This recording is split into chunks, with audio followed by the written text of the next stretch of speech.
Hi guys, this video tutorial is an intro into VideoConverter, and this tutorial will be run on Fedora 18 in a virtual machine. It's a KDE. It's a version of Fedora 18 which comes on the DVD live, the live DVD. So basically this version I've got here is straight out of the box. There's nothing's been added to it, or so what you see here is basically what you're left with, apart from the installation of VideoConverter and FFmpeg. Everything else is pretty well standard. So having got that out of the way, in my downloads folder I've got a movie to play around with, which was downloaded from the blender.org website.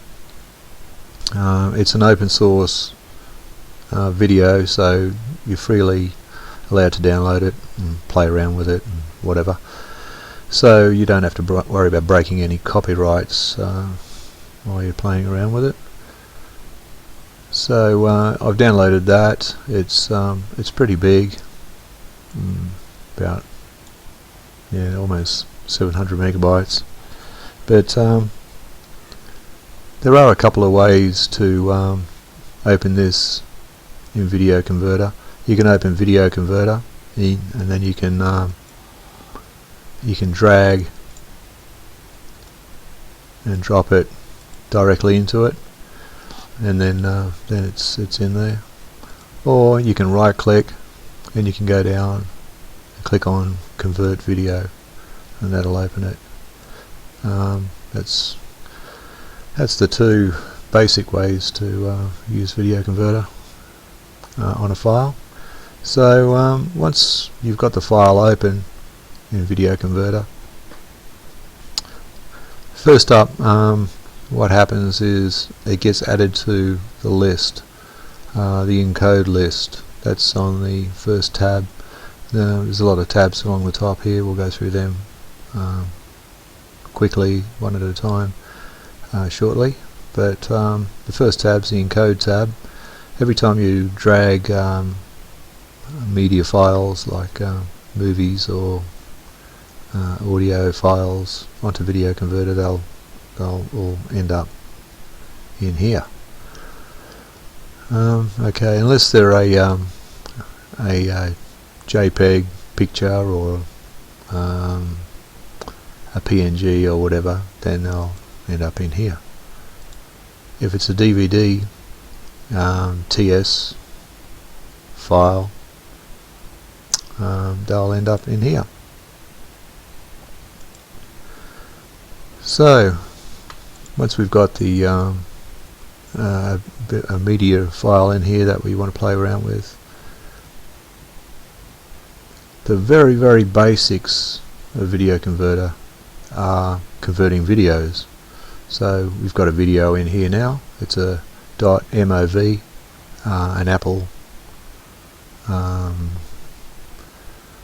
an Apple Kodak video, and if you click on encode, it will encode it into the default MP4, which you can see here, MP4. So most people want iPad, iPod, whatever, MP4 movies, so that's why it's at the default setting. It'll always be set to MP4 when you start up VideoConverter. So if you wanted to have a look at the codec settings, they're in here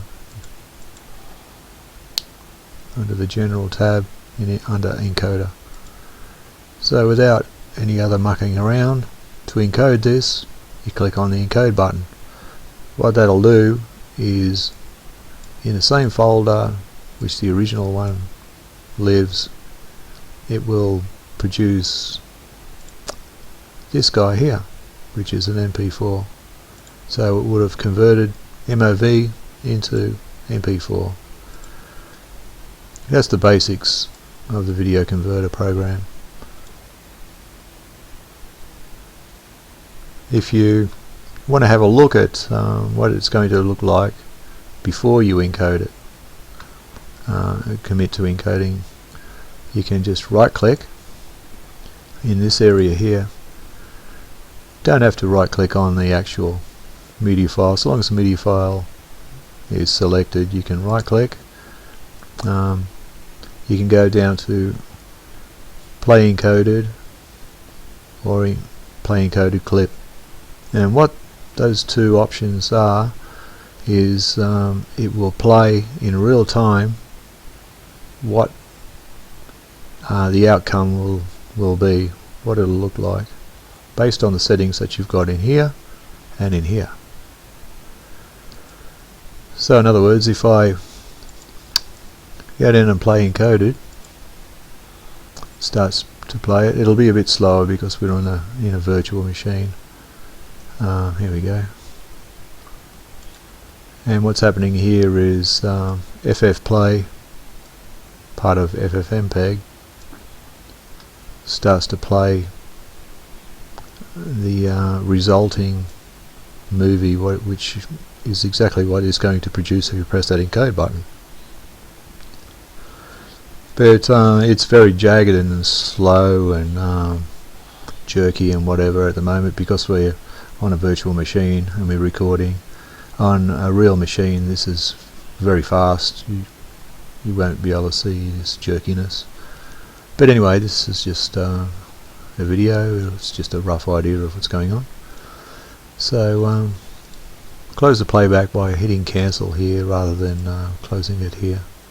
So cancel that. So that's a rough idea of what it's going to look like. You can also play an encoded clip. What that does is if you go to the quality and preview, there's actually preview settings here, and this here specifies a little clip. So this is 10% of the movie. That's where the clip will start, and the clip will go for 15 seconds. So if I right click on the play encoded clip, it'll start playing the clip.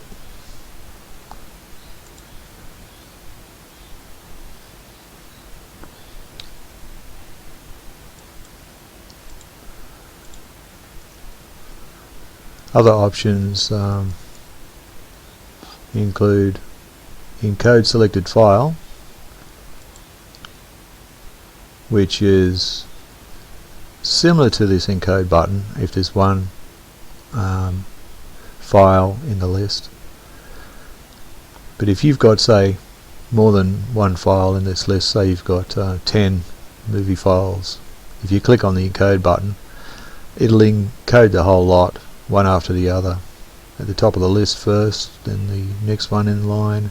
It'll go through the whole list. So that is very similar to this one here, saying encode all of the files. If you click on this button here, encode selected only, if you have 10 files in this list and you click on one of them, then only that one will be encoded if you select this. If you select this item here, the settings in this preview here, that's what will be created. So you'll end up with a small video clip. So in this case it'll be starting at 10% of the existing video, the video which is selected, and it'll go for 15 seconds. So that will encode just a small clip. And this one here, like I said before, this one here will do the whole lot. So there's three options there. Okay, going up to the top of this list here, if you click on the details. It'll pop up a window with all the details of that file. The stream information, you've got the video stream and the audio stream. It tells you what stream number, and if there's more than 1 or 2 streams, it'll tell you here. Tell you the bit rate, the duration, all the relevant information, the size, if it's available. All about the audio codec being used. If there's metadata tags on the file, click on this. You can read them. As you can see, it's the movie is actually an MOV for QuickTime, and it's using Apple format. Okay, so if you wanted to go to the FFmpeg output, you'll get just the raw data which FFmpeg spews out for the file. All this information is basically in these 2 tabs here, which are organized in a much easier to understand and view format. You have an up and down arrow, a couple of arrows here. If you've got more than one file in the list here, then using these 2 arrows you can move up and down, and then you can view the details of all the files one at a time in the list without going back in here, selecting it, and then selecting details. So it just makes life a little bit easier. So that's your details. If you right click and you go to you can go and edit the metadata tags if you like, or you can add your own if you want to do that.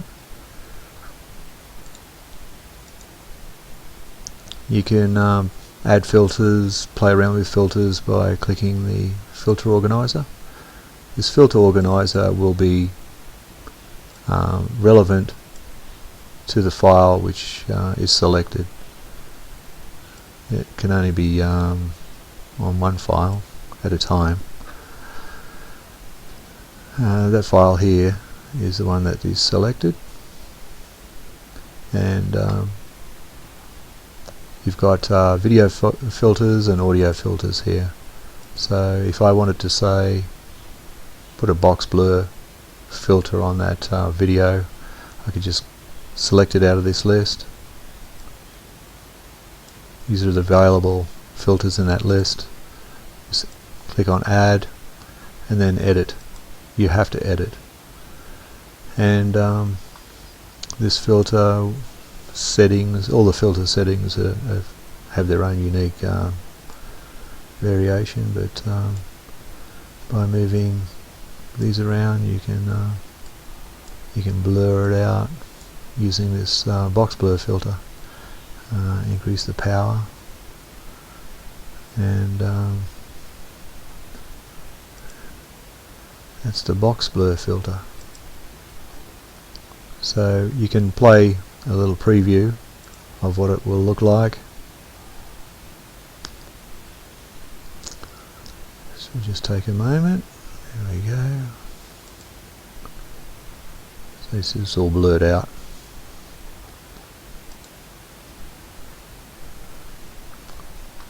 And the filters, when you add them, will be added to this filter list here. The ones at the bottom will be worked on first. The ones at the top will be worked on last. Processed, that is, by FFmpeg. So you can swap them around if you've got, say, 3 or 4. There's a lot of different filters in here. If you want to resize, click on the scale, add that, go to edit, so we can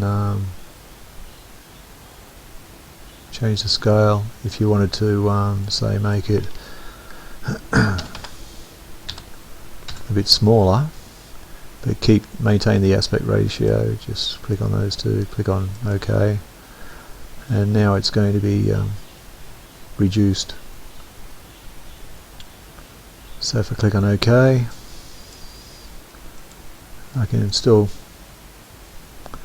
play a clip, and it'll use those two filters that I've just put in.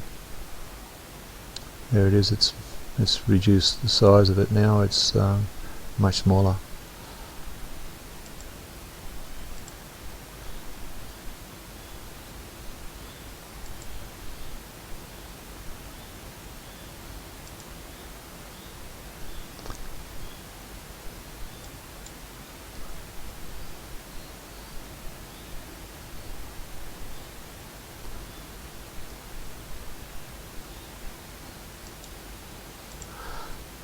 Okay, that's the basics of the filters. Also, a bit more information about the filters. If you go to the video or the audio tab in the encoder, you'll see a section down the bottom on the filters. This one here, because we're in the video tab, it's all about the video filters, and the same in the audio tab. It's all about the audio filters. As you can see in the video tab, it's a bit slower because of this virtual machine. Anyway, these are the filters that we've just added. They're added here, so you can just see what they're all about. But you have the option to save those filters to a preset. Sorry, getting all muddled up now. Or you can load a preset that you've already saved. You can append, prepend, replace the video filters which are in that list already in the organizer, and you can click on this button here to get the organizer back up. And there's the filters we previously added. These settings here are to activate or deactivate the filters. If you double click on them, they will activate or deactivate. So now they're both deactivated, so they won't be added to the video when we encode it.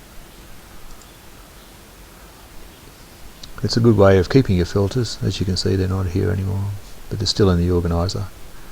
It's a good way to keep your filters, but just deactivate it, turn them off if you don't want to use them. Okay, we'll call that a day for this video, and we'll go to part 2 in a moment.